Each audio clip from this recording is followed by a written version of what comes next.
Hello and welcome to another Glenn Maney Talks Chelsea. I'm doing this little special one just on Antonio Rudiger because I keep getting asked what I think about it all.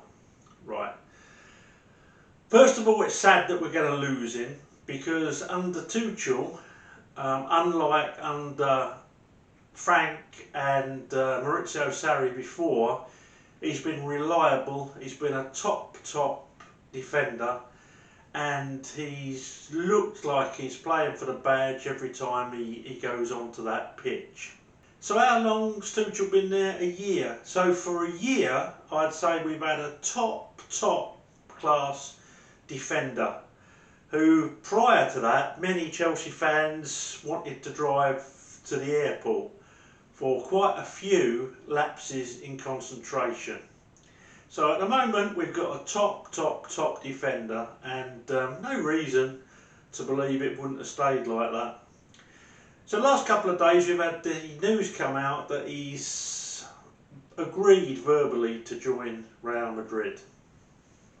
Also, the other things that have come out are a little bit about the negotiation background. Now, Antonio Rudiger was 29 on the 3rd of March this year. He started off his career with Stuttgart, where he played in the 3rd team, the reserves, and obviously the 1st team. And then in 2015 he joined Roma in the Italian league.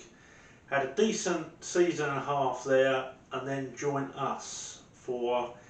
He'd gone to Roma for €9 million, and he came to us for £27 million, which then went up to £33 million.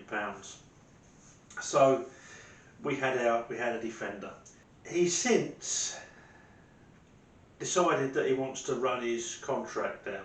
I don't blame him. He's a professional footballer. He's a mercenary. He's not like you and me. He doesn't love Chelsea Football Club. He doesn't play for the badge. Got it right that time. He plays for himself. He's always dressed in these Muslim robes. I'd love to know what the Quran says on greed and loyalty, but I bet Antonio isn't the prime example of what it states in there. I don't know, and I haven't got enough time for any religion to read the holy book. So he went to Chelsea and he was on £90,000 a week. I don't know how he survives, do you? I don't know how he survives. Now, bear in mind that probably 30 grand of that goes in tax. He's been living on a pittance for playing a game that he presumably loves. So there he is, a defender on £90,000 a week, and it comes to renew his contract. And Chelsea say, we're going to give you a £40,000 a week pay rise if you sign this new contract. He says, what, £40,000 a week? By the time I paid 10 grand in tax, that's only a £30,000 a week rise. How am I going to live? How am I going to get through? So it's quite understandable, isn't it? Quite understandable. He said, I want double my money, and I want, we're told initially, a £5 million signing on fee. Chelsea said, double your money, £180,000 a week, bearing in mind how you played under Sarri, bearing in mind how you played under Frank. So you've been playing top notch, for a little while. We'll see how it goes. They thought, well, we'll sign him with a season left. He's just started to play well under Tuchel. Everything looks hunky-dory. We didn't know about sanctions coming in. We didn't know about poor old Roman biting the dust. And we thought the club would be running as normal. So all this flack that Maria Granovskaya, Bruce Buck, Roman Abramovich, I've even seen Peter Cech getting stick for not signing him before. This is why Chelsea have got a pay structure in place, and any negotiation starts off low and goes up high. Chelsea knew they've got that Colwell out on loan. We've got Chalobah coming through. Thiago Silva next season, possibly Aspie. Reece James hopefully will go back to playing right wing back, and we'll have Chilwell back next season. We'll be a stronger side anyway. They reckon we're going to sign this Koundé. He wants to come to Chelsea. The deal's all but done for 40-45 million, and we'll need to buy another central defender, who I suspect will be De Ligt, and I'm happy with that. Prior to the sanction, it turns out that we offered him his double money, his £180,000 a week, and his £5 million signing on fee. It then looks as though his agent has gone back to them and says, no, we want £200,000 a week. Chelsea said no, and they went back to the table and they said, okay, we'll give you £200,000 a week. It then looks like his agent went back to Chelsea and said, no, we want £235,000 a week and £10 million signing on fee. To which Chelsea said, no, we've got a wage structure in place, we don't want to break it. Rudy was great last season, but who's to say, you know, he had 2 seasons before where he was a bit way, a bit woe. So, you know, let's be real about things. It now transpires that the deal on the table that the new owners would have to abide by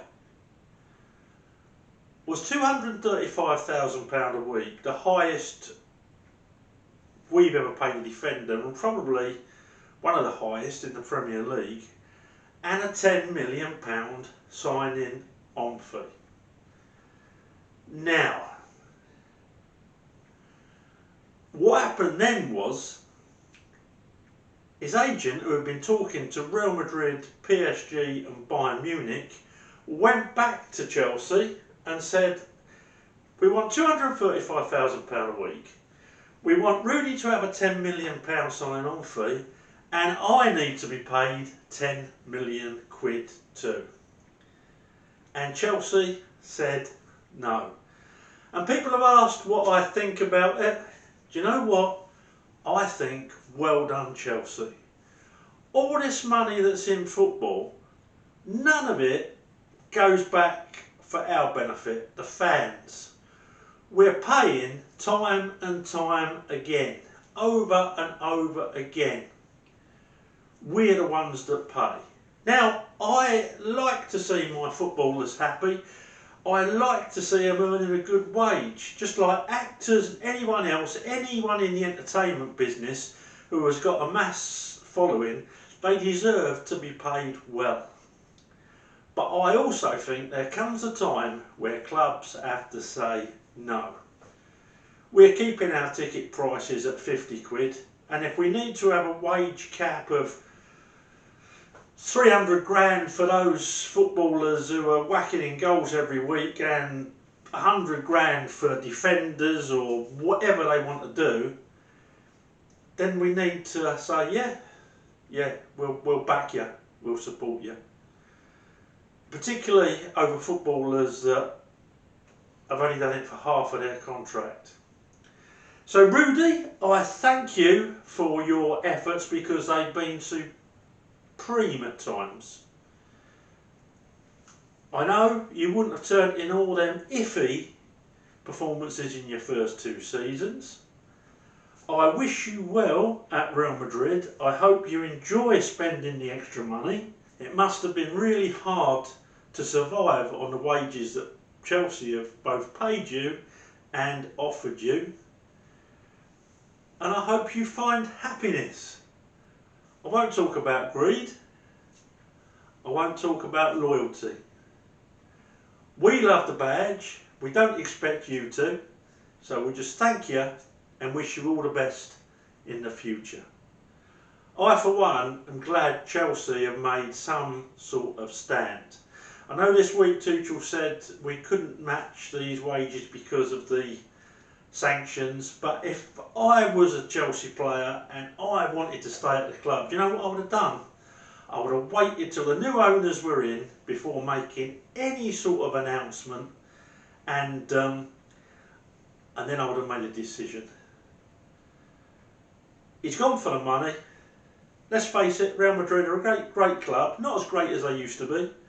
He's probably got just as much chance in the next, say, 5 years of winning the European Cup and winning the domestic trophy with Chelsea as he has with Real Madrid, but he's gone for the punts.